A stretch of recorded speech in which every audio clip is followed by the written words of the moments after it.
এবং আমরা আমাদের ক্যাম্পাসগুলোতে এমন একটা স্ট্যান্ডার্ড আমরা নিয়ে যেতে চাই যেন আর ক্যাম্পাসটা কখনো আর পেছনে না আসে। আমাদের ক্যাম্পাসগুলোতে আর কখনো চাঁদাবাজের ঠিকানা হবে না, ক্যাম্পাসগুলোতে কখনো আর টেন্ডারবাজের ঠিকানা হবে না, ফাও খাওয়ার ঠিকানা হবে না। গণরুম এবং গ্যাস রুম তৈরি করার মাধ্যমে শিক্ষার্থীদের উপর যে নিপীড়ন করা হয়েছিল সেগুলোর ঠিকানা এখন এই ক্যাম্পাসগুলোতে হবে না। আজকে বাংলাদেশের জুলাই বিপ্লব পরবর্তী রাজনীতিতে একটি নতুন রাজনৈতিক সংস্কৃতি বিনির্মাণ হয়েছে। বাংলাদেশের ক্যাম্পাসগুলোতে আমরা সুস্থতার সংস্কৃতি দেখতে পাচ্ছি। আজকে বাংলাদেশের 5টি ক্যাম্পাসে, বড় বড় ক্যাম্পাসে ছাত্র সংসদ নির্বাচন সফলভাবে সম্পন্ন হয়েছে। এই সকল পরিবর্তন ভবিষ্যৎ হোক নিরাপদ, বিনিয়োগ হোক বিশ্বস্ত, আর আমার পছন্দ সল্ট বে। ওয়েলকাম টু সল্ট বে। এর মূল কারিগর হচ্ছে আমাদের শহীদরা। এই শহীদদের মাধ্যমে আজকে আমরা নতুন বাংলাদেশ পেয়েছি।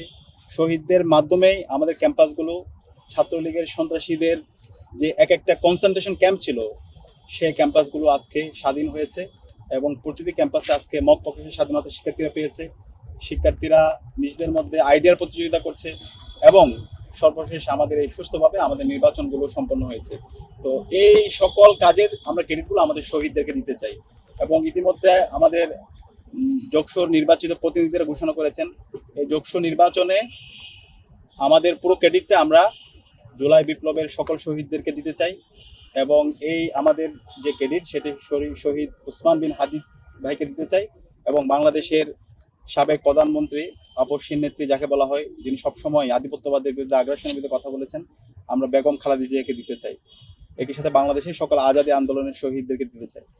যোগসু নির্বাচনে এখানে কেউ জয় অথবা পরাজয় হয়নি, এর মাধ্যমে শিক্ষার্থীরা বিজয় হয়েছে, জগন্নাথ বিশ্ববিদ্যালয়ের শিক্ষার্থীরা বিজয় হয়েছে এবং বাংলাদেশের আজকে 5টি ক্যাম্পাসের নির্বাচন হয়েছে, ডাকসু, জাকসু, রাকসু, চাকসু এবং যোগসু। এখানে আমরা যারা নির্বাচন করেছি আমরা প্রত্যেকেই জুলাইয়ের সহযোদ্ধা। তো আমাদের এখন মূল উদ্দেশ্য হচ্ছে সবাইকে একসাথে নিয়ে কাজ করা।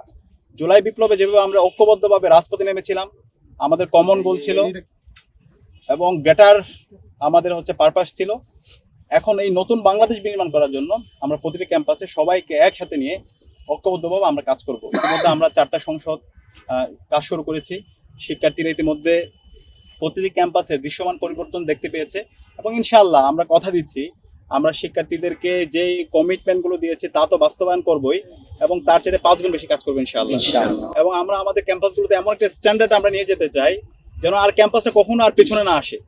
আমাদের ক্যাম্পাসগুলোতে আর কখনো চাঁদাবাজের ঠিকানা হবে না, ক্যাম্পাসগুলোতে কখনো আর টেন্ডারবাজের ঠিকানা হবে না, ফাও খাওয়ার ঠিকানা হবে না। গণরুম এবং গ্যাস রুম তৈরি করার মাধ্যমে শিক্ষার্থীদের উপর যে নিপীড়ন করা হয়েছিল সেগুলোর ঠিকানা এখন এই ক্যাম্পাসগুলোতে হবে না। ক্যাম্পাসগুলোতে কোনো মাসল পলিটিক্স চলবে না, ক্যাম্পাসগুলো থাকবে ভ্যালুসের রাজনীতি, আইডিয়ার রাজনীতি।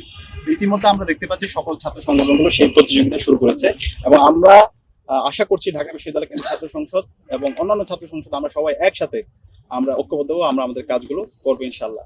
এই জায়গায় আমাদের কমন গোল যেটা থাকবে ক্যাম্পাসের শিক্ষার্থীদের স্বার্থ একটা নিরাপদ ক্যাম্পাস নির্মাণ করা এবং জুলাইয়ের শহীদরা যে আমানত আমাদের উপর রেখে গেছে সেই আমানত যথাযথ হক আদায় করা এবং শিক্ষার্থীদের কাছে আমরা যে কমিটমেন্টগুলো দিয়েছিলাম সে প্রত্যেকটা কমিটমেন্টের যথাযথ বাস্তবায়ন করা।